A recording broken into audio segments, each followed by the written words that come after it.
What's going on, ladies and gentlemen? My name is Pwn, and welcome back to another episode of Build a God. Today we are featuring Roman god Mercury, the messenger of the gods.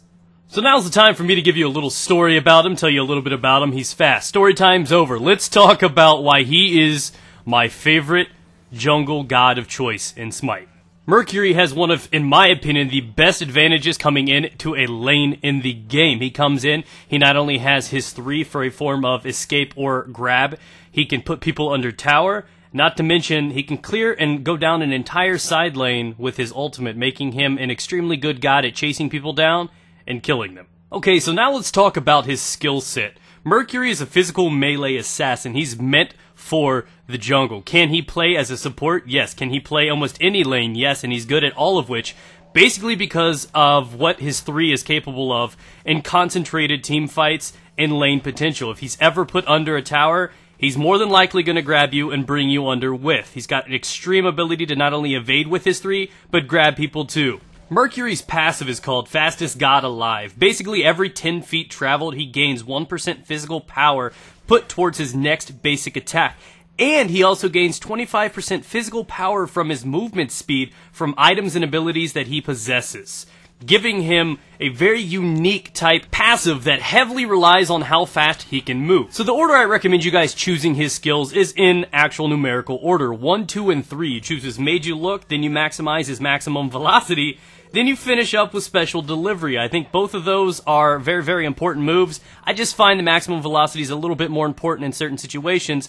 Of course, we'll talk about in due time. So let's start off with the moves and what they do. His first skill is called Made You Look. It's basically a small-time AoE that you should consider leveling up first. The reason for being is the more points that you put into the skill, the larger the radius of the move becomes. And the larger it is, the better it is. Take that any way you want. But it allows you to clear jungle more, take more waves down, and in team fights, especially early game, you can hit more people with it, making it a valuable tool to use, especially if you happen to be solo laning and not jungling. His second skill is called Maximum Velocity, and it's exactly what it sounds like. His passive grants him a movement speed up to 10% if you've got tier 5 locked into the skill slot, and the active is granted attack speed, plus it ignores slows and roots, and it lasts about 5 seconds on tier 5, so it's an important move when it comes down to him ganking and infiltrating lanes.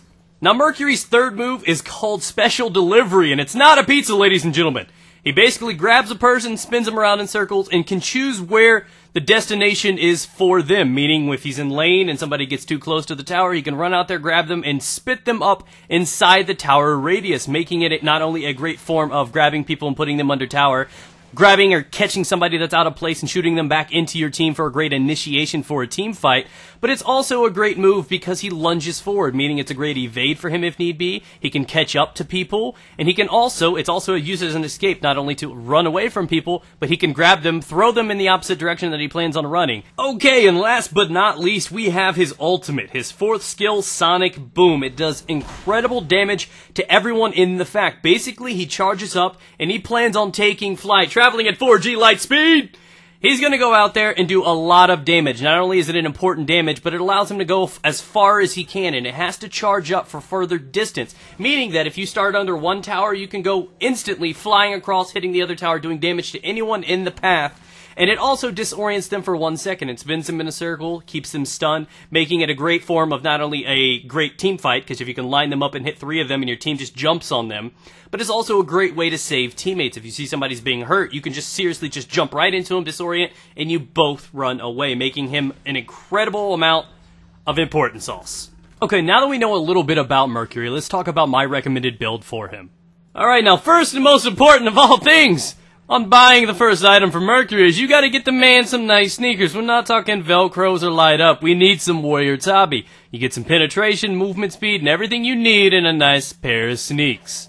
Second up, I recommend you guys to pick up the Jotunn's Wrath, and I don't usually buy this item early on, but it cuts down his 1 really easy, so you can start spamming it not only in jungle for clearing, but in lane and ganking and chasing people down. Not to mention the other skills are on a more 12 to 15 second cooldown sort of situation, So an item like Jotunn's really makes a difference in his playstyle and ganking ability. So, with the additional penetration in the cooldown, Jotunn's is a must-have for his second item. Third up, and one of the more important items, is Golden Bow. You get a granted critical hit chance. You get a few different things, but the reason you're buying this is for his passive, allowing him to clear jungle and do a lot more damage. The passive on the Golden Bow allows additional creatures to take damage, allowing him to go through the jungle at a much faster pace and start leveling up and scaling quickly. The fourth item I recommend is definitely kind of one of the ones that you can substitute another one in. I recommend the Frostbound Hammer, and it's something I do change out late game if it gets that far, for a focused Voidblade. The penetration's great, and the additional defense can never be looked down, especially on a jungle when you want to get in there and start doing some stuff.